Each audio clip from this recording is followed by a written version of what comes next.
Bonjour à tous, bienvenue dans cette nouvelle vidéo. Aujourd'hui, on va regarder un exercice qui est tombé à l'oral de l'X en 2024 dans les filières MP et PC. C'est un exercice qui n'est pas facile, qui tourne autour de la réduction euh, et il est intéressant dans son approche. Donc, je vais essayer un peu de vous expliquer comment j'ai trouvé une solution à l'exercice.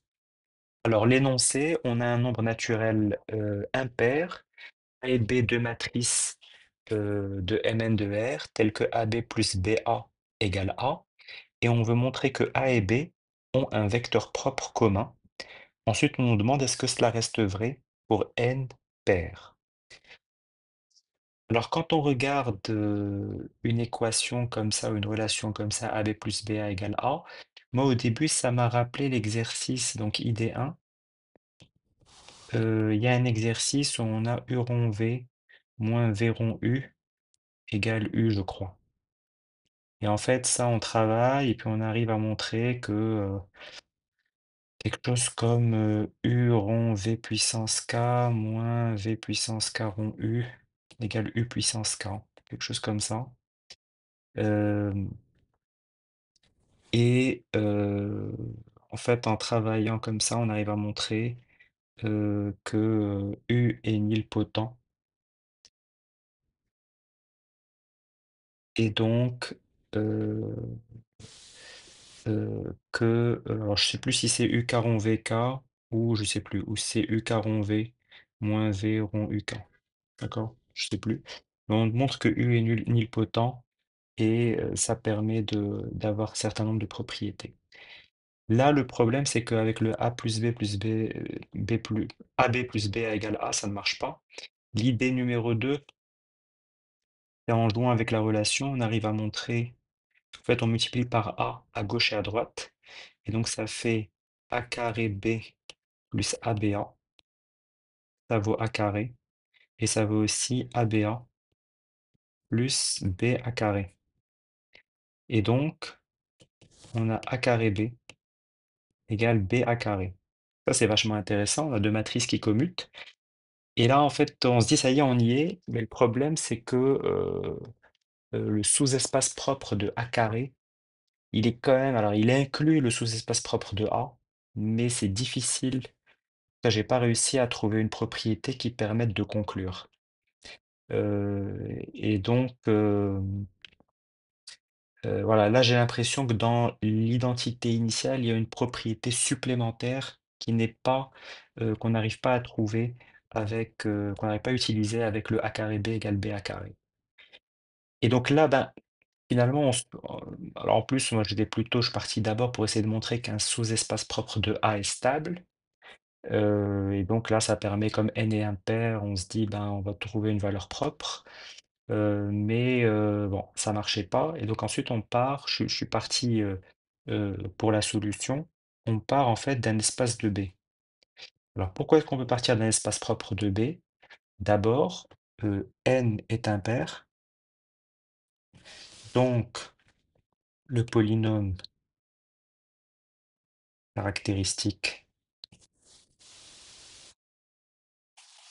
de B, par exemple, est de degré impair, heu heu, on va dire, par le théorème des valeurs intermédiaires. D'accord, on est sur une fonction polynomiale qui est donc continue et qui va avoir des limites en plus et moins l'infini qui sont différentes parce que justement le degré est impair. Donc par le théorème des valeurs intermédiaires, il s'annule au moins une fois. Au moins une fois sur R. Donc, spectre de B est différent de l'ensemble vide. OK? Donc, ben, on va vous dire soit lambda appartenant à spectre de B et X un vecteur propre associé. Donc, qu'est-ce que ça nous dit? Donc, on a ABX plus BAX égale AX. D'où, ben, puisque BX vaut lambda X, on va avoir BAX, ça vaut lambda moins 1 AX. 1 moins lambda, pardon.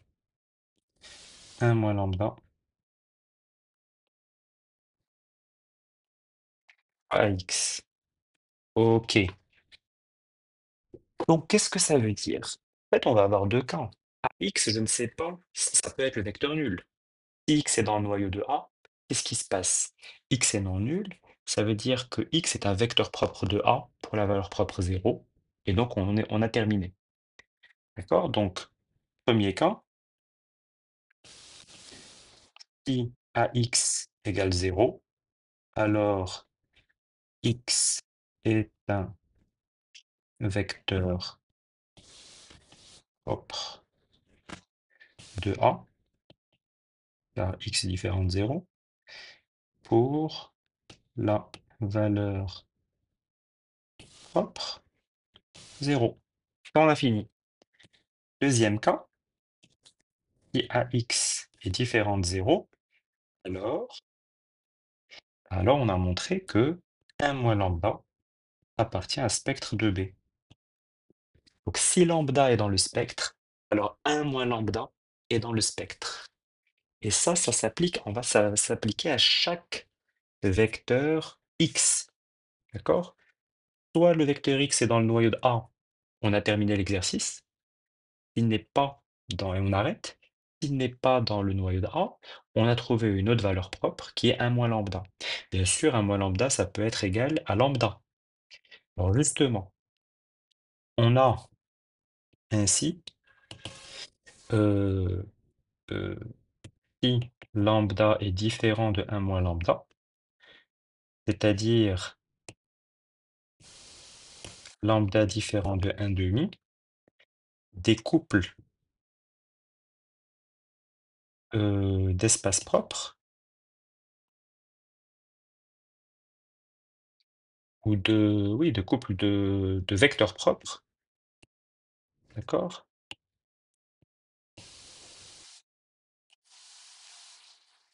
propres de B pour des couples de valeurs, enfin, on a des couples, pardon, on a des couples de, euh, de valeurs propres, de deux distinctes. Valeurs propres et en fait, leurs sous-espaces propres associés vont être de même dimension, puisqu'à chaque fois que je prends un vecteur propre pour une valeur propre lambda, je déduis un autre vecteur propre pour la valeur propre 1 moins lambda. Et encore une fois, si AX vaut 0, on arrête, on a trouvé un vecteur propre associé aux deux matrices. Donc des couples de valeurs propres et leurs espaces propres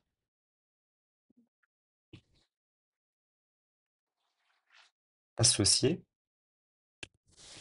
sont de même dimension. Et alors ça, qu'est-ce que ça veut dire? Ça veut dire qu'en fait, je vais avoir des couples de valeurs propres et donc tout ça, tout va être multiplié par 2. Donc de mon espace initial, je vais à chaque fois trouver des espaces de dimension 2. L'un pour lambda, l'autre pour 1 moins lambda. Et donc si je les élimine petit à petit, je garde toujours un espace de dimension impaire. Et donc je peux toujours reproduire ce procédé jusqu'à, finalement, je suis obligé d'avoir lambda égale à 1,5. D'accord? Comme n est impair, il faut forcément 1,5 appartient à spectre de B. Et alors, si AX différent de 0, parce que de toute façon, si AX égale 0, encore une fois, on a fini, ben, j'ai B AX égale 1,5 de AX. Donc, R B moins 1,5 IN est stable par an. Ça, c'est la première chose. Et la deuxième chose, c'est en fait, c'est le complément de n impair. Euh, de même, dimension de ker p moins 1 demi in est impair. Parce que quand j'ai pris ma première valeur propre, qui n'était pas un demi, j'avais immédiatement un couple d'une autre valeur propre qui était pair. Et si ma première valeur propre était un demi, c'était la seule valeur propre réelle, on sait que toutes les valeurs propres complexes sont complexes conjuguées. Et donc à chaque fois, là aussi, on va avoir des sous-espaces propres, des sous-espaces caractéristiques qui vont être de dimension 2. Car pour toute valeur propre réelle euh, différente de moins 2, différente de 1 demi, euh, valeur propre lambda, 1 moins lambda est valeur propre.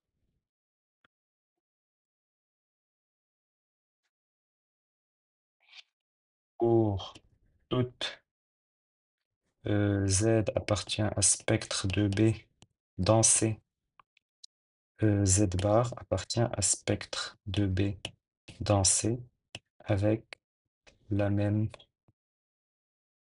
multiplicité. D'accord? Et maintenant, on applique le fait que dimension de ker B moins 1 demi in impair au polynôme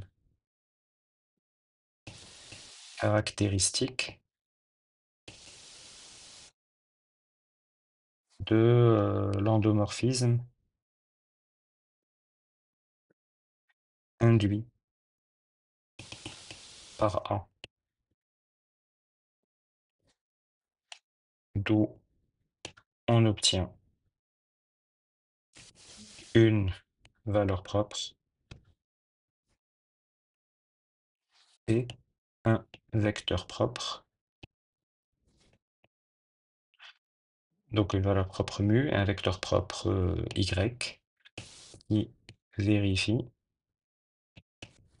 et il vérifie que AY égale mu y et BY égale 1 demi de Y.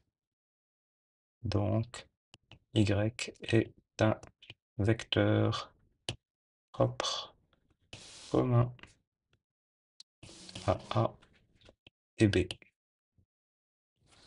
Voilà. Donc, vous voyez, c'est un exercice qui utilise ce qui se passe dans les valeurs propres quand elles sont couplées 2 à 2. Et donc, dans un espace dimension impair, ça fonctionne. Dans un espace de dimension paire, ça ne fonctionnerait pas. Et n pair, ben non, ça ne fonctionnerait pas.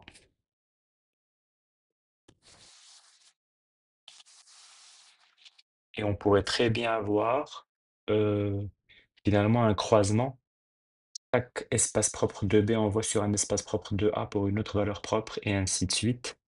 Et donc, voilà, il faudrait le construire. Comment est-ce qu'on peut le construire? Bah, déjà, car bah, déjà, je peux prendre, voilà, je peux prendre tout simplement car pas nécessairement de vecteur propre. D'accord? Et donc je vais prendre B égale 1 demi de IN, A égale bah, la fameuse matrice qui a un polynôme caractéristique qui vaut x carré plus 1. Donc A n'a pas de valeur propre réelle, n'a pas de vecteur propre, mais on a bien AB plus BA qui vaut juste A sur 2 plus A sur 2 égale A. D'accord? Donc ça, c'est notre contre-exemple.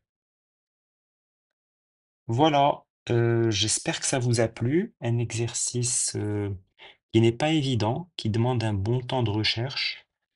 Je pense que la grosse indication, c'est de dire il faut travailler sur un espace de B pour ne pas perdre de temps sur les espaces de A et tout ce que ça peut donner. Et puis ensuite, une fois qu'on sait qu'on travaille sur un espace de B, ben voilà, il y a pas trop le choix, quoi, hein. On trouve ce lambda, un moins lambda, et il faut en faire quelque chose. Et une fois qu'on comprend la mécanique, voilà, ça fonctionne bien. Voilà, j'espère que ça vous a plu. N'hésitez pas à liker la vidéo, à me mettre en commentaire vos éventuelles questions. Et puis, bon courage pour tous ceux qui préparent les oraux. À bientôt.